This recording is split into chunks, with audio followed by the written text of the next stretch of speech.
Hi, welcome to this episode of The Daily. My name is Brendan Malone. Well, today's another book review. Last week I finally got my hands on a copy of 13 Hours, The Secret Soldiers of Benghazi by Mitchell Zurkoff. It's a book about the Benghazi incident. I bought it on Kindle. I started reading it on Tuesday morning and I was finished by Wednesday night. I just couldn't put this book down. Now, obviously, that includes stopping and for work and for family and everything else. Just all of my free time I spent reading this book, and I just devoured it. It's a really engaging read. I don't think I've read a book about a military engagement that was this well written since Black Hawk Down.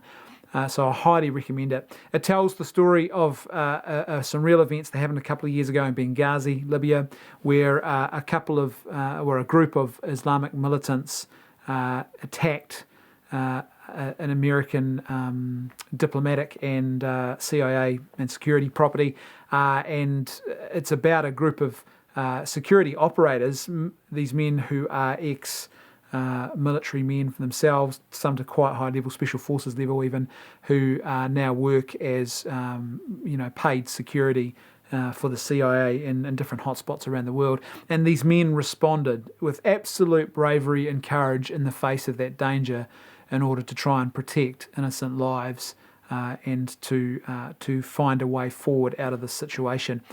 I deliberately haven't seen the movie yet. I wanted to read the book first, but from what I've heard and what I understand, the movie is very faithful to the book. It's made by Michael Bay, of all people, and apparently he's made a very good movie that is faithful to the book, that doesn't glamorize or sensationalize.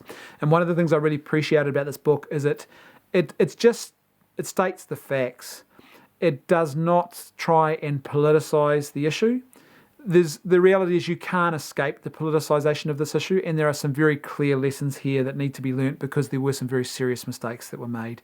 There's just no doubt about it. There's no getting away from that. But the book is not written as a political tome. This is a book that is written to tell the first-hand accounts of the men who were on the ground, who showed extreme bravery under a very intense and full-on situation. Some very sad moments in the book, and the way certain things are told. As I said, they don't glamorize them, they don't sensationalize them. They just tell real stories that were experienced by real people, and it's told in such a compelling way that you just want to keep reading. It's a very, when you look back on it now, I guess it's a very sad incident, the way certain things happened and unfolded. At times, it's a pretty frightening. You really feel almost like you are in that situation. There were things and moments I'm reading this book, and you were just willing these men to a particular outcome, or to get to a certain point, or to achieve a certain objective. You're that invested and you're connected with what's going on.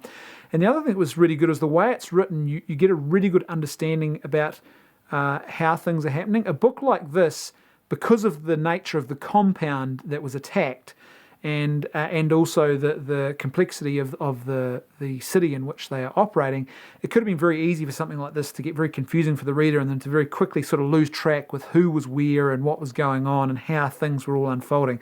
But it's actually very clear. And even if you don't have it 100% perfect in your mind, it's very clear in your mind what's going on, and you've got a sort of picture you've developed yourself of where people are, and it doesn't ever get lost or confused. And just to help you, they've included really clear, well-drawn little maps that shows you exactly where certain things happen. Which, there's one little criticism about that, is that several of those maps appear in the book before the actual accounts of particular engagements or parts of that 13-hour struggle that they were in, that battle that they were caught up in. And so a couple of times I was like, I'm not going to look at this map now, because the last one told me things before I'd even read them, and I didn't want to find them out until I'd read the account. But they are good little maps to go back and look at, and there's some really good photos in there as well that show you the embassy before and after to give you a good concept of what happened there.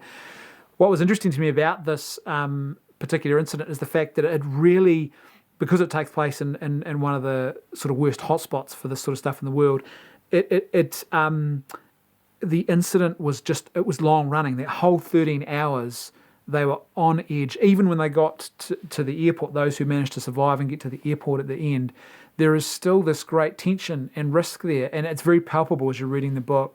Look, I can't recommend this book highly enough. Look, I know it's not going to be everyone's cup of tea. But I suggest that a lot of men out there are probably really going to enjoy reading this. If you were a fan of Black Hawk Down, especially if you've read the book, by the way, if you enjoy real military accounts that are well written, that are engaging, and that, as I said, don't try and politicize issues, just put the facts out there, then you'll really love this book. I can't recommend it highly enough. 13 Hours, The Secret Soldiers of Benghazi. Thanks for watching. I'll see you tomorrow on The Daily.